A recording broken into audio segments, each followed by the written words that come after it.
Pernahkah kamu bertanya-tanya, bagaimana mungkin 300 prajurit bisa menahan gempuran ratusan ribu pasukan? Ini bukan cerita fiksi, tapi kisah nyata yang tercatat dalam sejarah. Kisah tentang 300 prajurit Sparta yang tak kenal takut. Mari kita kembali ke tahun 480 sebelum Masehi. Saat itu, dunia sedang berada di ambang perang besar. Kaisar Persia, Xerxes pertama, memimpin sebuah pasukan yang belum pernah dilihat sebelumnya. Sejarawan kuno memperkirakan jumlahnya mencapai ratusan ribu, bahkan ada yang menyebut jutaan. Tujuannya satu, menaklukkan seluruh Yunani dan memperluas kekaisaran Persia hingga ke Eropa. Pasukan raksasa ini bergerak melintasi daratan tanpa hambatan, menaklukkan kota demi kota. Sepertinya tidak ada yang bisa menghentikan mereka. Seluruh Yunani gemetar ketakutan. Namun, di sebuah celah sempit di antara pegunungan dan laut yang dikenal sebagai Thermopylae, takdir berkata lain. Di sanalah, pasukan Persia yang perkasa itu harus berhenti total, dihadang oleh sekelompok kecil pejuang yang keberaniannya melegenda. Mereka adalah 300 prajurit Sparta, dipimpin oleh raja mereka sendiri, Leonidas. Mereka tidak sendirian, ditemani oleh beberapa ribu sekutu Yunani lainnya. Tapi inti dari pertahanan ini adalah para prajurit elite Sparta yang telah dilatih untuk bertempur sejak kecil. Mengapa mereka memilih Thermopylae? Karena tempat ini adalah kunci strategis. Celah itu sangat sempit, lebarnya hanya cukup untuk beberapa kereta kuda saja. Di sini, keunggulan jumlah pasukan Persia yang luar biasa besar menjadi tidak berarti. Mereka tidak bisa mengerahkan seluruh kekuatan mereka sekaligus. Mereka harus menyerang dalam gelombang-gelombang kecil, langsung berhadapan dengan tembok manusia yang tak tertembus. Dan tembok itu adalah para prajurit Sparta, dengan perisai perunggu besar yang disebut hoplon, tombak panjang yang mematikan, dan baju zirah yang kokoh. Mereka membentuk formasi phalanx yang rapat.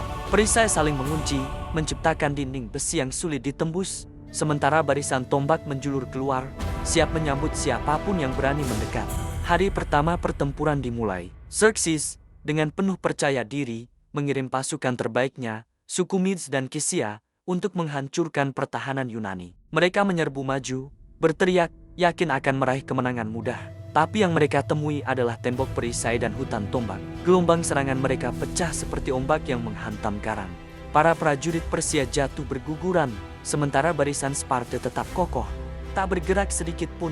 Xerxes terkejut. Dia tidak menyangka perlawanan bisa sekuat ini. Sepanjang hari, dia terus mengirim gelombang demi gelombang pasukan, termasuk pasukan abadi, unit elite pengawal pribadinya yang terkenal tak terkalahkan. Tapi hasilnya tetap sama. Para Sparta, dengan disiplin dan kekuatan fisik yang luar biasa, berhasil menahan setiap serangan. Mereka bertarung dari pagi hingga malam, mayat-mayat musuh menumpuk di depan mereka. Hari kedua, ceritanya berulang. Pasukan Persia yang kelelahan dan frustrasi kembali menyerang, namun kembali dipukul mundur. Keberanian Sparta seolah tidak ada habisnya. Mereka menggunakan taktik mundur pura-pura, memancing musuh masuk ke dalam perangkap, lalu berbalik dan menghancurkan mereka. Leonidas dan pasukannya telah membuktikan bahwa dengan strategi yang tepat dan keberanian yang luar biasa, segelintir orang bisa menahan kekuatan yang jauh lebih besar. Namun, di tengah kemenangan heroik ini, sebuah pengkhianatan terjadi. Seorang penduduk lokal bernama Ephialtes, tergiur oleh imbalan emas, mendatangi Xerxes. Dia memberitahukan adanya sebuah jalan setapak rahasia di pegunungan yang bisa digunakan untuk mengitari pertahanan Yunani dan menyerang dari belakang. Saat fajar di hari ketiga, Leonidas menyadari bahwa posisi mereka telah dikepung.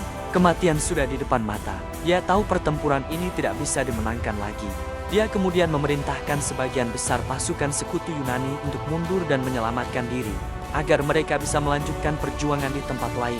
Tapi Leonidas dan 300 prajurit Spartanya memilih untuk tetap tinggal. Bersama mereka, ada sekitar 700 prajurit Sespia yang juga menolak untuk mundur. Mengapa? Karena bagi seorang Sparta, mundur dari pertempuran adalah aib terbesar.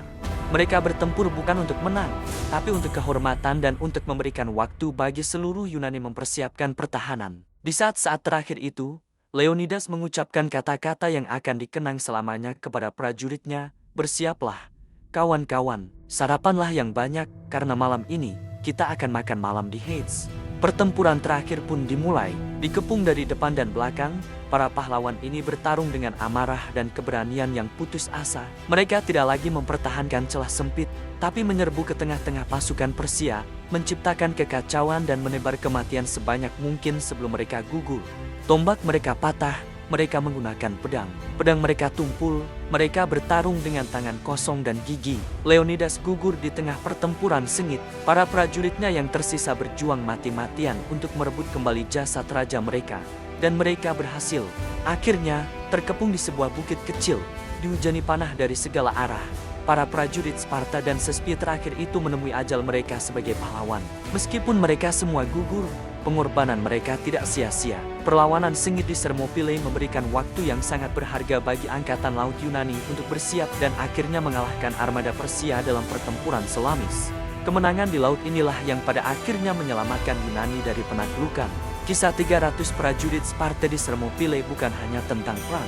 Ini adalah simbol abadi tentang keberanian melawan rintangan yang mustahil, tentang pengorbanan demi kebebasan, dan tentang bagaimana semangat manusia yang membara bisa bersinar paling terang di saat-saat tergelap.